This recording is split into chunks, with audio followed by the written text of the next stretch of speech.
nanti kalau ngajak lagi ke Depok, di mall atau ke Margo, pastikan menunya yang halal.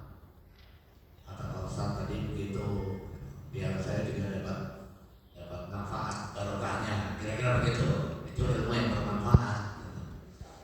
Jangan hanya cerita ini tadi ceramahnya berapi-api. Kenapa? Tahu tadi apa? Nah itulah. Yang berikutnya ini yang soal makanan.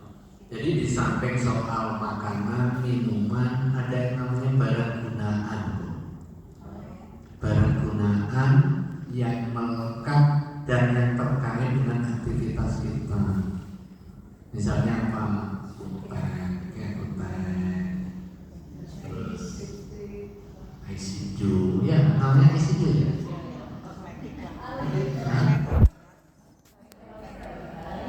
Iya, terus bibir merah, merahnya namanya red wine, lipstick. Terus apalagi pengencang pipi, ya kan ada kan? Tanam benang, ya. Siapa yang tanam benang di sini? Terus ini yang periksa satu-satu, yang kelihatan tanam benang apa enggak? Terus suntik botox, ya kan? Botox itu botox kering, nah. Suntik botox, terus apa lagi itu filler. Ini yang diem ini kayaknya merasa iya saya kemarin filler. Jangan tegang-tegang nih. Terus ada lagi yang apa namanya pakai permajaan, bukan untuk kepentingan permajaan kulit, dengan model stem cell ini dari PRP. Ada PRP, ya PRP. Terus dari plasenta. Plasenta itu menghaluskan dan muluskan kulit, mengglowingkan. Saya lihat satu-satu ini siapa yang paling glowing ini, jangan-jangan plasenta.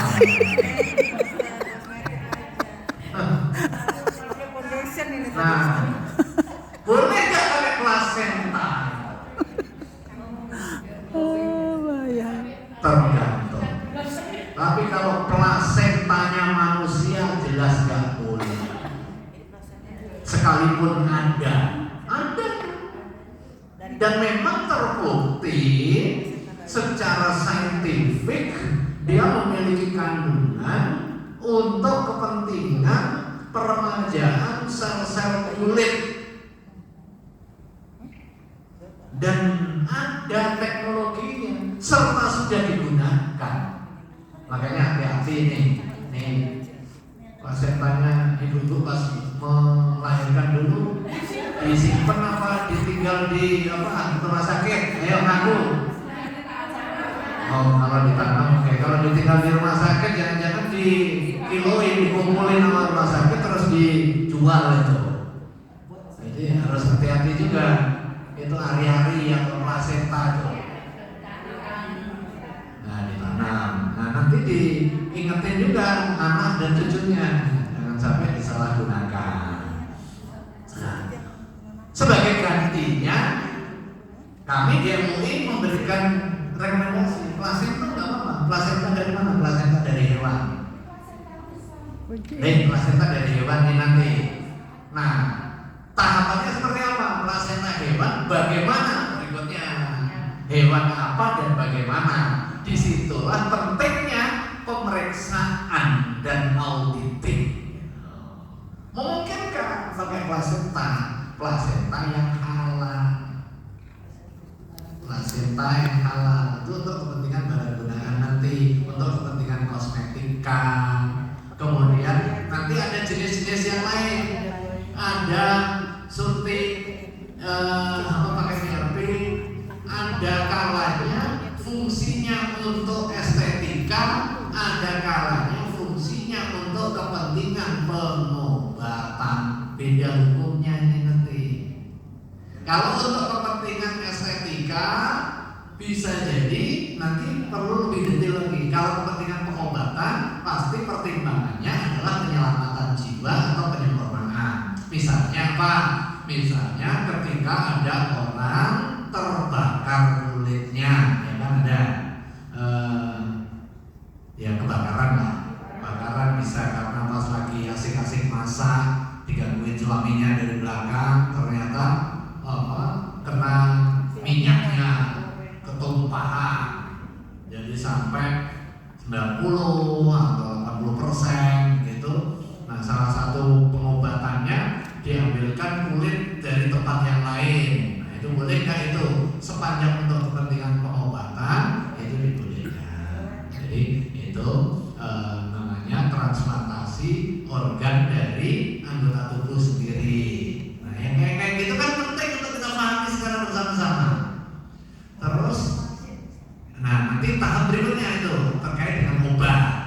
Bagus sekali pertanyaannya terkait dengan vaksin. Vaksin, misalnya vaksin itu kan sama dengan kita berobat. Bedanya kalau berobat normal kita sakit, misalnya batuk, kemudian minum obat batuk biar sembuh. Kalau vaksin kita sehat, divaksin biar nggak terpapar penyakit, gitu kan? Jadi kadang orang berpikir ini orang lagi sehat-sehat kok diobati. Setelah itu panas lagi. Nah, kan gitu. Jadi harus dipahami juga. Itu namanya dalam konteks fikih al-fiqhul wiqai, fikih preventif. Jadi kayak kita sehat diwajibkan jaga kesehatan agar tidak terpapar sakit. Makanya pilih-pilih makanan. Penuh kok kalau makanan yang nggak toyib jangan dimakan gitu. Itu kepentingannya apa? Kepentingan untuk menjaga kesehatan yang telah dikaruniakan oleh Allah Subhanahu wa taala kepada kita agar kita tidak sakit. Tapi begitu kita sudah jaga, tetap kena sakit, kewajiban kita adalah berubah biar sembuh. Sama dengan kalau kita di jalanan. Kalau kita di jalanan harus hati-hati, matuhi rambu lalu lintas, jalan di pinggir, biar apa? Biar selamat, enggak kecelakaan. Kita sudah hati-hati ditabrak orang, atau udah hati-hati kejeglong di got depan tuh, kita kejeglong. Apalagi sepanjang jalan Margonda itu bongkar pasang gitu. Ya, hampir tiap tahun itu ya. Hampir tiap tahun itu bangun trotoar aja. Kalau nggak trotoar itu separator. Ya kan? Nah iya. Jangan bapaknya yang dengan proyek bukan?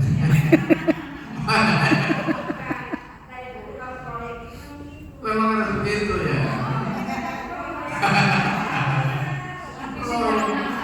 itu ibunya Kodari yang merah itu. Kodari itu. Ya. Begitu kita jatuh, Iya, di situ di sini. Kira-kira begitu posisinya. Vaksin tidak demikian. Ibunya Kodari. Tetapi begitu kita ngambil keputusan untuk divaksinasi, ada pilihan harus vaksin yang halal. Sama dengan begitu kita pilih makanan, maka harus menunggu bangsa 67 ora ya. Sekalipun yang haram murah, wong mai gede-gede kok enggak. Jangan dikonsumsi. Demikian juga begitu kita sakit, batuk, ada yang untuk kantor. Pilihan obat. Ada obat yang sudah bersertifikat halal, ada yang sudah jelas kandungan alkohol, ada yang remeng-remeng. Pilih yang halal sekalipun harganya lebih mahal, insya Allah lebih iya mbak, di sini berkah. rumahnya 5. Sumpah 5 itu. Demikian juga vaksin. Nah vaksin ada pilihan. lali Terus aku. gimana Ustaz kalau nggak ada Pokoknya pilihannya? melu dilantik aja. Nah, kalau nggak ada pilihannya, nanti masuk kategori apakah vaksinasi itu bersifat Apa? mandatori, bagian dari Iya, ikhtiar kolektif kita untuk Kakean kur mencegah mangkelin. suatu wabah yang secara nyata mengancam lingkungan kita Bener. atau Turu tidak. banget.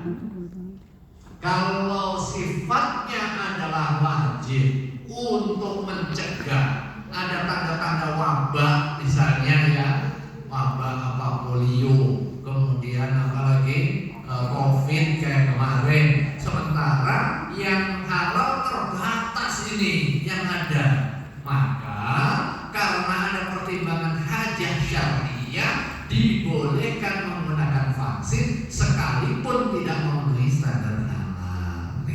Tapi kalau dalam kondisi kita bisa memilih, ya wajib memilih vaksin yang halal. Demikian juga obat-obatan atau yang kosmetika. Nah, kalau kosmetika nggak ada kebutuhan mendesaknya, kan nggak ada orang nggak pakai kosmetika kemudian mati, gitu kan nggak ada kan? Paling nggak dilirik suami gitu. Ini polos ini mukanya, gitu kan? Paling itu aja, gitu. Nggak mengurangi sedikit pun kebutuhan yang bersifat doruriyah dan juga yang bersifat hajiyah. Jadi kalau di dalam teori usul fikih itu ada tingkatan kebutuhan, ibu-ibu. Kebutuhan yang pertama adalah doruriyah, sesuatu yang harus dilakukan. Kalau nggak dilakukan akan berdampak kepada keselamatan jiwa. Maka ini harus diambil, sekalipun dengan melakukan sesuatu yang haram. Sekalipun melakukan sesuatu yang hukum asalnya haram. Kayak tadi itu, transplantasi jantung misalnya.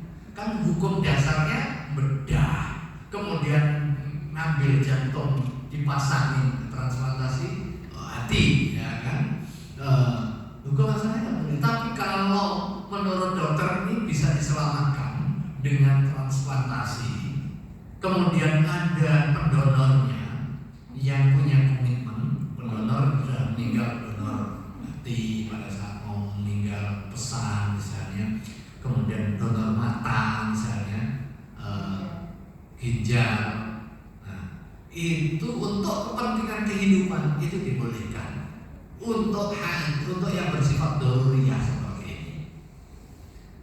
Di kesempatan yang lain di dalam hadis baginda Rasulullah SAW juga ditegaskan mengenai kebolehan mengonsumsi sesuatu yang haram karena ada kebutuhan untuk obat, misalnya pada suatu waktu minum kencing untuk kepentingan obat panas. Atau kencingnya siapa itu? Esensinya bukan soal kencingnya, esensinya adalah boleh melakukan mengonsumsi sesuatu yang sebelumnya itu dilarang. Tapi karena ada tujuan hajat pengobatan tadi, itu dibolehkan sepanjang nggak ada alternatif lain yang memiliki tingkat pemujaraban yang setara. Kemudian yang kedua bersifat sementara. Kemudian yang ketiga dipastikan secara saintifik ini memang punya khasiat itu. Jadi istimaluan najasa, menggunakan barang najis untuk kepentingan mudawah, untuk kepentingan pengobatan. Hukum asalnya nggak boleh. Tetapi boleh jazat tadawi bin najasati, boleh berobat dengan sesuatu yang najis jika idalam yakun tohirun yakumu maqamahu, jika tidak ada yang suci menduduki kedudukannya. Yang tadi itu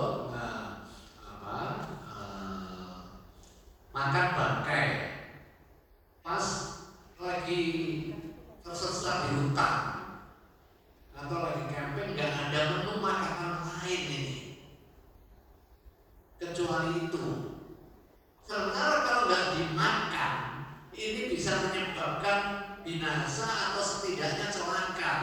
bisa pingsan, bisa kemudian berdampak kepada kondisi fisik yang sakit, maka ini dibolehkan mengonsumsi yang haram sepanjang untuk kepentingan jaga kehidupannya. Jangan diteruskan, oh enak ya, jangan minta lagi, satu piring lagi dong, enak katanya, nggak boleh. Kayak kita kalau pas puasa terus lupa makan kita, ya boleh, nggak membatalkan puasa, tapi begitu ingat ya jangan diteruskan. Kalau diteruskan, ini tanggung, ini tinggal satu suapan lagi tanggung, nggak boleh. Yang sebelumnya itu halal, yang tanggung satu suapan pas ingat itu menjadi haram dan batal puasanya. Mudah-mudahan